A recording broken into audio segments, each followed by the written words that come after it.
Well, all right, good morning. Good evening, good afternoon, ladies and gentlemen.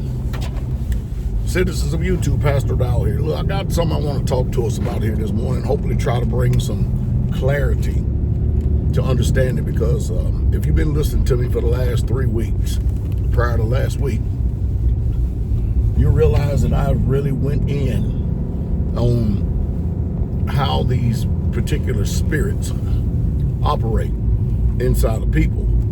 And when you see it manifested out in front of you, it's clear for you to see. Now, you're not going to listen to those messages and think that you've got it.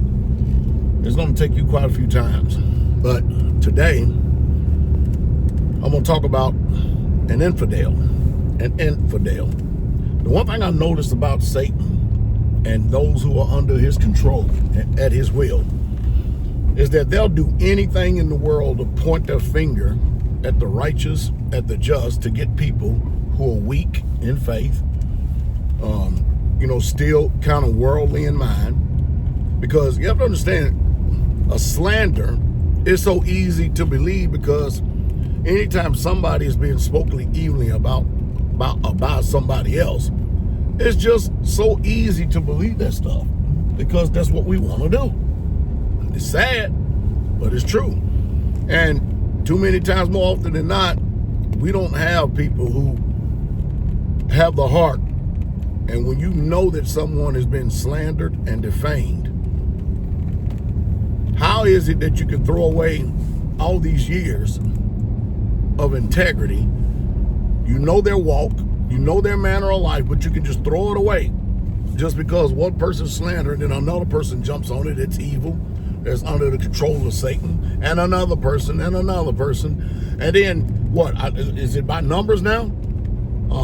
Because there's a bunch of things in the book, that we shouldn't even be speaking about. We shouldn't even be speaking about other men's lives. We shouldn't even be speaking about a falsely accusing brother, and because who's the accuser of the brother? And you'll never know who these devils are if you really truly don't immerse yourself in the Word to know what's really going on.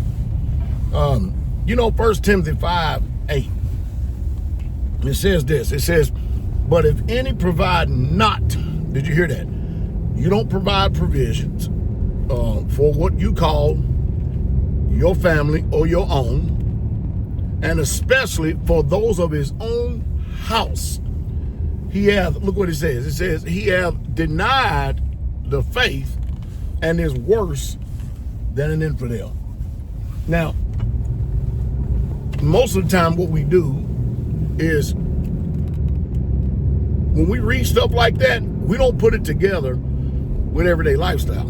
If you got a man out there that refuses to provide for his family, he's an infidel. An infidel is a heathen. Infidel is someone that is non-believing. But see, you still stuck on they believing because they fellowship. They say I'm an Israelite.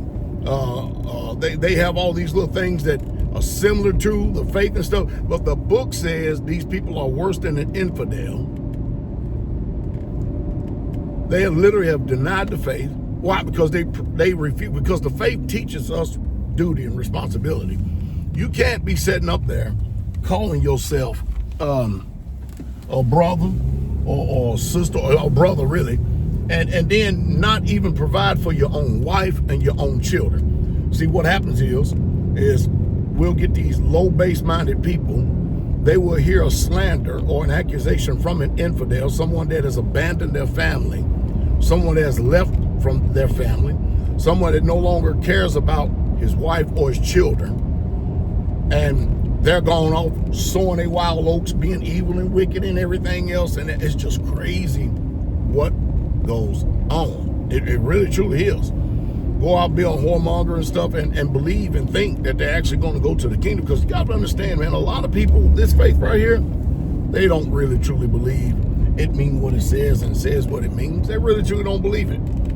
Because if they did, people would live differently. But see, what we have is we have people who have been caught with their hand in the proverbial cookie jar, who have been nothing but talebearers, liars, slanderers, evil beasts, slow bellies. They get out in front and start making videos and start going on podcasts and slandering and telling you their side, and you're sitting there listening and immersing and stuff, and oh, I can't believe it. Oh, I can't. And you never even verified these people. You never even test the waters of these people to see, are these people men of faith?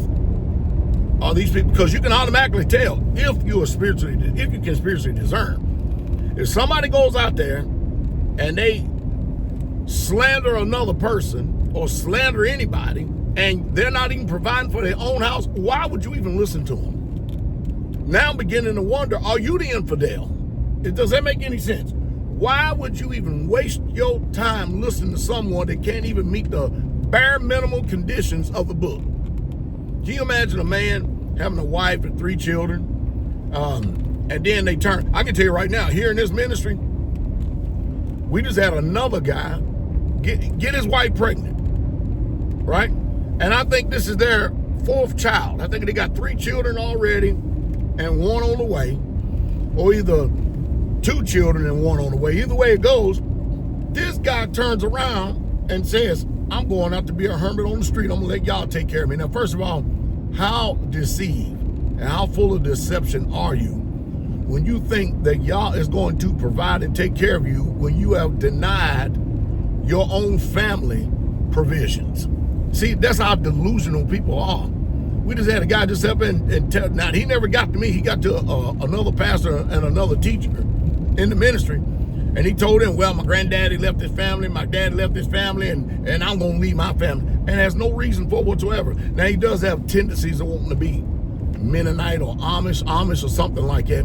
But, hey, it'll be something, man. It'll be something, because sometimes we go and visit these Amish communities up here in this country, right? Wouldn't that be something if one day we go up there and visit and see him working in one of those Amish stores and stuff? Well, you know what I would do, right? The first thing I would do is go to one of those elders. And I would bring his wife and his children with him. And I was like, you got this man with you? This is his family. This is his wife. This is his children. And you got him up here with you? See, what people need to do and what everybody needs to do in this world today, if somebody leaves one place, we need to have enough integrity and honor amongst leadership, no matter what places that there is, that if you call up the assembly, the church, or whatever it is, and you ask them, hey, what type of man is this? What type of character is this man? This will stop a lot of BS that goes on today, a lot of it. Because people would, hey, they can't go around deceiving folks no more. But it's just sad. And about 10, 11, 12 years ago, we had another man do the same thing, come up from Florida, dropped his family off, and then took off and left, gone. Showed up once or twice during a feast day, all kind of dogs in the van and stuff, and gone, just left them. And the ministry, myself and the ministry, we the one that had to take care of these people, provide for them, because the whole idea, I don't know what in the world is going on, but man, I tell you, it's just immoral. Is that not wicked? Is that not? See, you hear one side of the story, and many of you run with it. It's kind of like when you hear news. You people don't know anything about news. Why are we going 31 miles an hour on this road? You ain't never heard anything about news. They put spin on everything. You can't believe what the news media is saying. You're gullible and idiots if you believe what they're saying. You got to verify these people are master manipulators. And so are these infidels. These people are not people of the faith. And you got to ask yourself a question. What kind of person, what kind of man or woman are you if you believe these people's report, knowing that's what they've done? Maybe you don't know, but why are you so quick to believe somebody's report without having witnesses? Because we got quite a few witnesses of these people dealing treacherously with the wives of their youth. And not only that, what is going on with a man today where you can take your seed, your children, and just forget about them and have no heart for them whatsoever at all? Don't you think that's kind of odd? I think that's very odd. I really do. I don't know what the hell is going on nowadays, but I can tell you one thing. It's wicked. It is really, really, truly wicked for people to sit up there and have children, have a family, have a wife, and then just leave them and abandon them. It's sad. It's sad. Now, the situation, what saith you out there? Chime in. Because many of you have heard people say something about a person and you ran with it and you believed it and you joined in with them. You became part of the coalition only to find out later on that they were liars. They were slanderers. They were evil beasts. They were slow betters. And my question is, did you repent? Did you turn from that wicked way? Did you go back and apologize to the person that you did slander? See, I'll tell you, man, bearing false witness is pretty sad today.